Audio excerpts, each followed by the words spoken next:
It's very convenient. So it's 2 in the morning right now.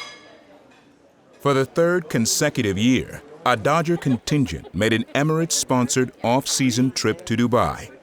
Making the most recent journey were bench coach Bob Garin, 1988 NL Cy Young Award winner and current team broadcaster Orel Hershiser, and pitcher Ross Stripling.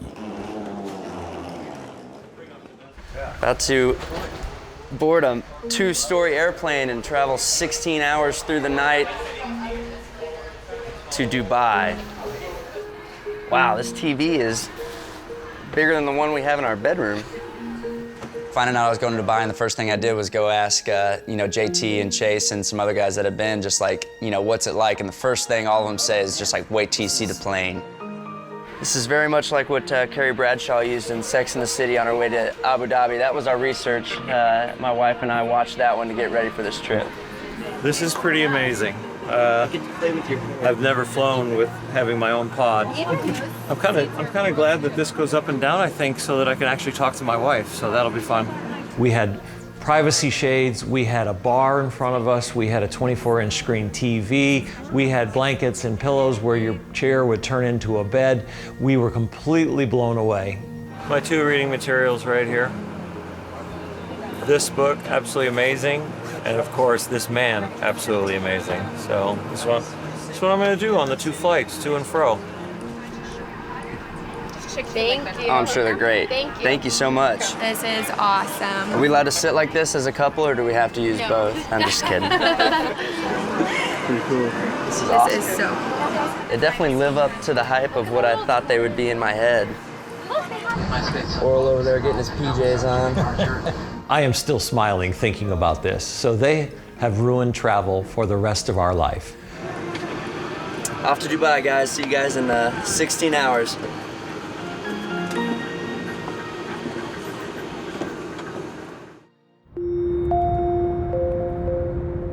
It doesn't look that tall. What? I guess it is. I guess it is. After arriving in Dubai, the group made their way to one of the city's most recognizable landmarks, the Burj Khalifa. At 2,716.5 feet and more than 160 stories, the building is the tallest freestanding structure in the world. I can't see the top. I guess I'm impressed now. Oh my gosh, that thing's insane. Unbelievable. Oh my gosh. Oh, we are outside. Wow. It's crazy to see big buildings and you're just on top of them. Well, they had something there about a virtual skydive, and I hadn't done anything of that sort, so I didn't really know what to expect. Oh man. I get nauseous just looking at it. I know. The first thing I was surprised is that the headgear actually fit his head. Yeah, that's a big victory in head. itself. Yeah. I get a kick out of Bob Garin no matter when I'm around him. I mean, he can take any subject to the nth level. Usually he has already anticipated how to work it, what to do, how to go about his business. And when he all of a sudden can't work a virtual reality thing correctly, Bob was maybe a novice, and that's an odd feeling to watch.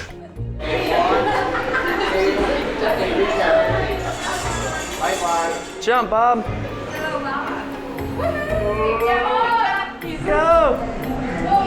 Oh, hello. Whoa. Your brain does some tricks on you. Your eyes definitely do tricks on you, and it was pretty fun. It got your breath going, and you knew it wasn't real, but your mind can do some funny things. It sure felt real. Look up, you have your parachute there. Look up. Oh, wow. It really was a realistic feeling. Did that feel when I jumped off? Did this move? Yeah, no. It didn't move? Oh man, that's good. No, it felt like okay, and then the thing tilted like I was gone.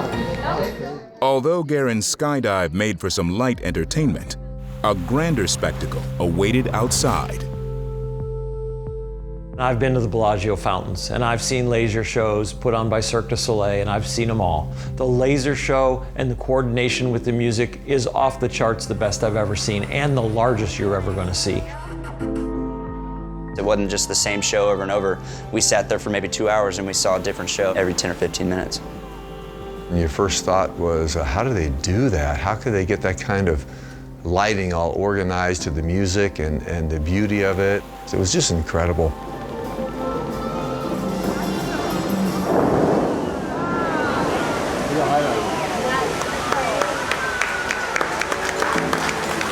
It beats the Bellagio.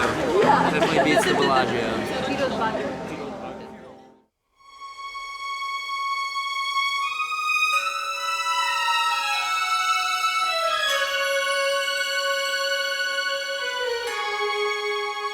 We didn't know this was happening. We found out we were going to be escorted by the Dubai police, and they were going to be picking us up in their exotic cars. That's cool.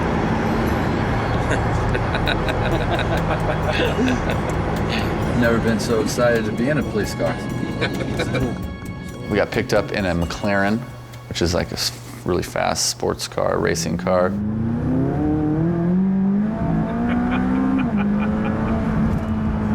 Wow. It sucks you into your seat. Yeah. Like, where are we going? Are we pulling into the coffee shop? By the way, guys, we're driving on the sidewalk, just so you guys know.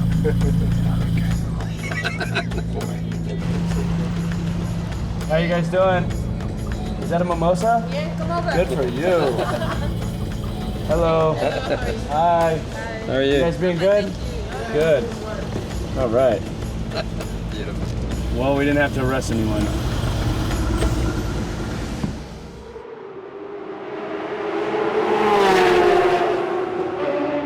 The Dubai police force may own some impressive automobiles, but more can be found at the Dubai Autodrome, a multi-sport facility which Dodger bench coach Bob Garin took time to visit and partake in a personal pastime. It's incredible. I watched some videos, I printed up some track maps. I mean, I've driven on racetracks, but this is a Formula One track. We gotta get in this. We gotta figure out how to get in this. How you doing? First time I ever drove a real racetrack was, I think, about 2011. And that first day, I think the smile on my face never left, and I've been trying to get on as many tracks all over the country, all over the world, anytime I have the opportunity, and it's a lot of fun. Bob has always enjoyed cars. He's very schooled and he studies it a lot in the off season. He likes to have that, something to like balance out. He spends so much time, you know, in baseball, in the baseball field, so he loves to, in the off season, pour into something else. So clip data, squeeze the brakes, let off, stay neutral through here, neutral, not too fast, hard brake, off the brake, accelerate out. Dubai Autodrome, it's a quite popular venue in the Middle East. It's a very technical circuit. It's a driver circuit because it has high-speed corners, slow-speed corners, long straights, technical sections. It's a venue where you can come and have a lot of fun in a very safe manner. This is the car, the Radical. Take this out today. I've been studying, but it's gonna be a blast. But the faster you go, the more advantage this car has than other cars. It's real lightweight. I've watched a lot of video. You can plug this into a laptop when you're done, and it's built with a motorcycle engine. The neutral is right between first and second gear. We're only gonna go about 143, but they only weigh about 1,200 pounds. So, well, that's without me in it.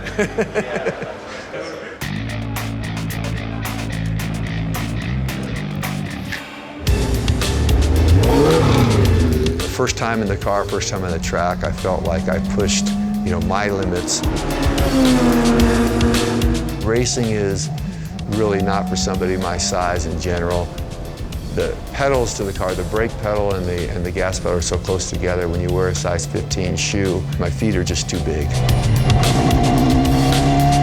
I had this feeling that I was touching the gas and the brake at the same time, but you really couldn't hear it. And when I went off track the first time, I realized, okay, I got to make an adjustment.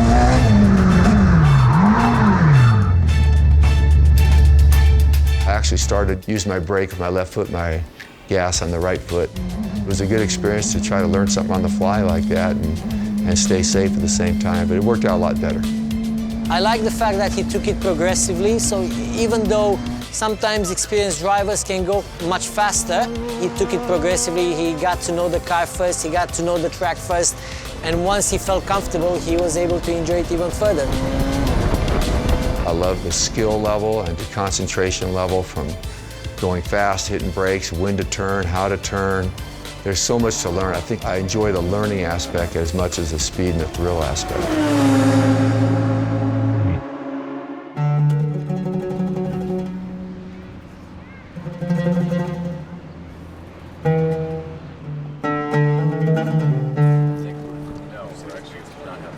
So we're going to spend a little bit of time here, not too much. We want to get you guys to have some fun on the pitch, but we want to give you a crash course in the game of cricket. You guys know anything much about cricket? We're here to learn. Yeah. So guys, let's We're going to get really embarrassed right now. I think so. So I think you guys might be all right. So I think a half ounce heavier. It's a little heavier than than. Yeah. A little heavier than this. Let me see. Yeah. Oh! I feel like that was an illegal pitch. I feel like the Sultan of SWAT. You'd never the great Bambino. Yeah, you're not going to miss the ball with that. Is it a custom for batters to leg kick in cricket? No, but you can do anything you want. Are they? What are these called? Batting pads. Batting pads. This is. I feel like a hockey goalie. Now, if you hit me, can I charge the mound? Is there any fighting in cricket? No fighting. It's a gentleman's game. Okay, good. I don't want to fight you anyway. You're way bigger than me. Dude, these are sweet. Dude, I get hit in the hand so much. So we put on the gear. We had on the shin guards and the helmet and the gloves and got to try to hit, which was really hard.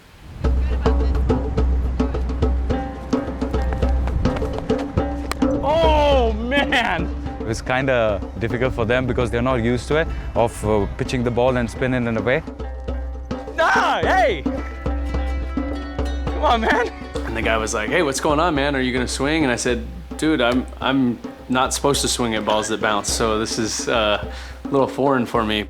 Chase was a lot better at it than I was. Pretty difficult. There's some similarities to baseball. The bat's a little bit different, the ball's a little bit different. You hit it off a bounce.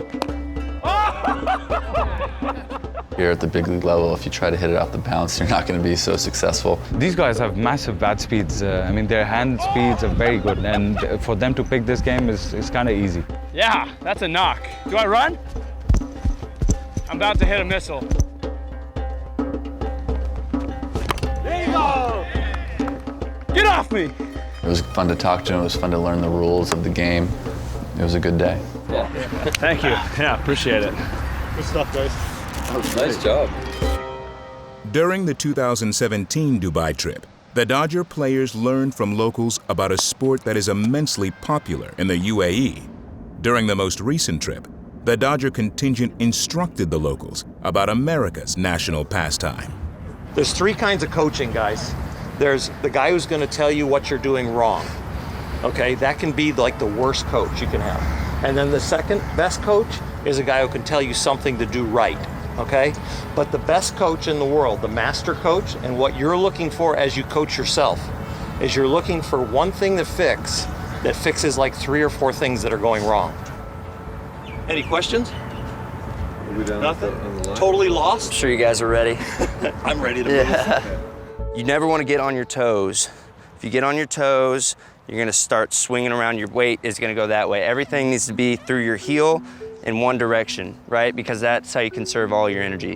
I'm going to knock you over, so when you come set, you better be using your legs.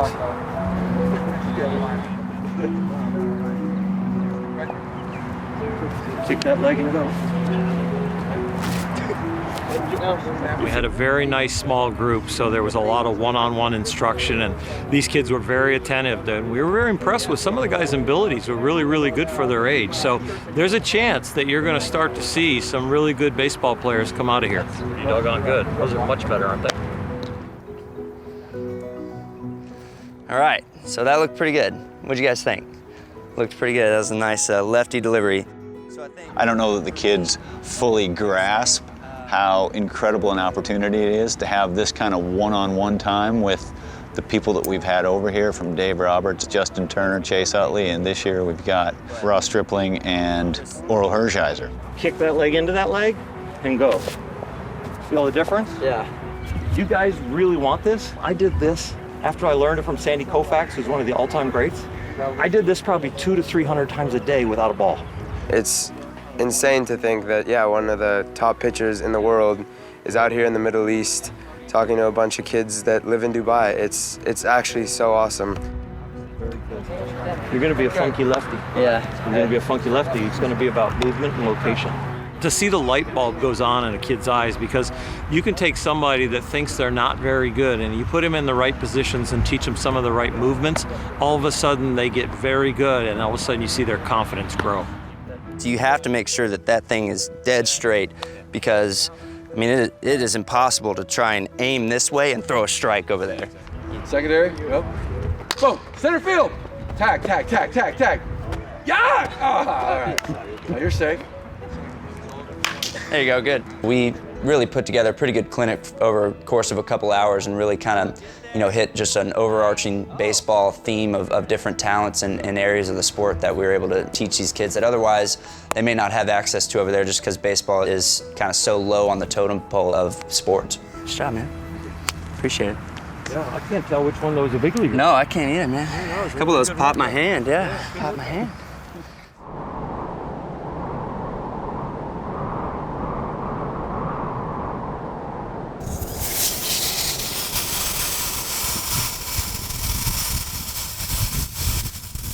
You do the snow also the same? You do the snow, you do the same? Go time, Raj? Yep. Let's do this, yeah. We've seen the ocean, we've seen the buildings, but we haven't really gotten a chance to see the desert. And we get there, and I mean, it is just, as far as you can see, just rolling sand dunes. I feel like carpool karaoke. I'm gonna throw up right on it. It's gonna be great. So I was telling our driver, I get a little bit car sick, so just do whatever you can, not to spin or go in circles, and I should be fine. He's like, okay, no problem. He's the nicest guy in the world. Hanging on, yep. I just picture this being like a Mario Kart. So I'm in the front seat, we're just cruising along nice and slow, and then we get to like the top of this dune, and you look and you can just see like nothing but desert. So you're like, okay, where are we going, And then all of a sudden he just like, all right, here we go. And he just starts flying down this dune. Have you ever had anyone throw up in your car? No. Yeah, I can be that guy. Don't even think. Oh my gosh. So he's hauling down this dune, and then you get to the bottom, you kind of stop, and then he accelerates up real fast, and then you stop. So I'm sitting here like doing this whole thing, and I'm like, I'm sick. I mean, from the start, I'm sick.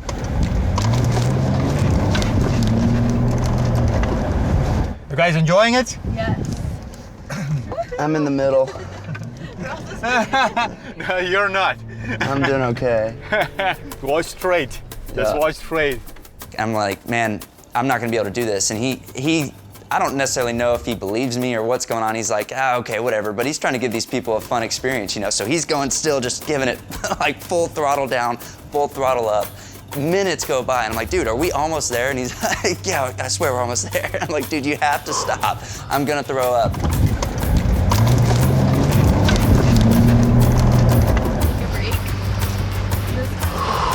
Yeah, pull over.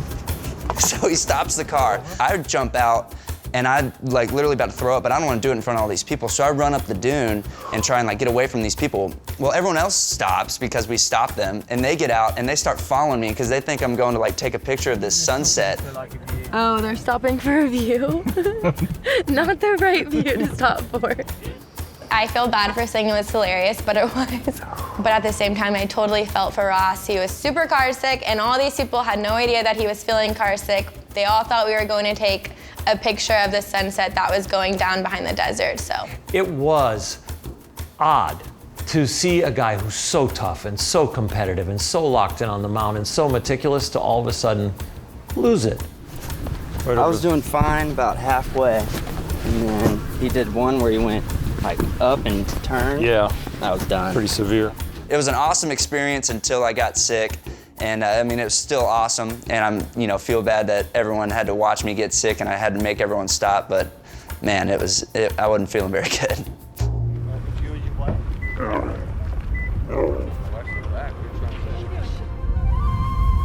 My dogs like to be scratched on the head. There you go. Yeah. This is one big animal. Dana, come on. Lighter person on the front, heavier on the back. Just put my leg over. Ready. Oh my gosh, what's that all about? Dana, come on. Oh my God, what's he doing? He's just drooling. He's drooling. Oh gosh, okay. Oh dear me. Why am I in front? Oh jeez, oh bees, oh man. Oh my God, what are you doing? Holy God, I almost fell on top of him. This is scary, you guys. When you first got up, they kind of jolt you and you feel like you're going to slide right down the camel's neck. Oh my God. It was just amazing. I'm glad we had the opportunity to do it. And when we landed in LA after it was all over, Orioles like, let's just stay on and go back. So it was a lot of fun. Riding off into the sunset. Where's Ross? He's in the toilet. He's in the toilet in the desert.